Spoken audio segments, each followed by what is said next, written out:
প্রিয় দেশবাসী, প্রিয় প্রবাসীদের পরিবার, বিশেষ করে আমার স্টুডেন্ট ভাই বোনদেরকে বলতেছি, তোমরা যখন দেশে যুদ্ধ করো তখন আমরা প্রবাসীরা রেমিটেন্স বন্ধ করে দিয়ে তোমাদের পাশে দাঁড়িয়েছিলাম।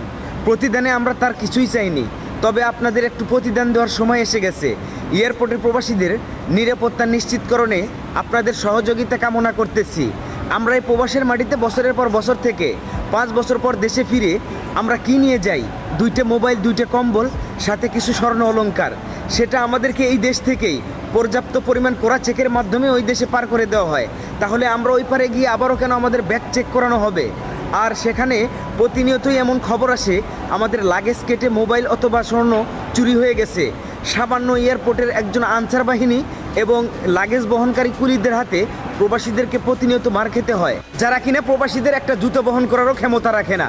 মাননীয় প্রধানমন্ত্রী ডক্টর ইউনূস স্যার, আগামী 24 ঘন্টার ভিতরে এটার সুস্থ তদন্ত করে একটা কঠিন বিচার চাই। যদি আগামী 24 ঘন্টার ভিতরে এটার বিচার না পাই, তাহলে শুধু রেমিটেন্স বন্ধ হবে না, এয়ারপোর্টে আগুন জ্বলবে।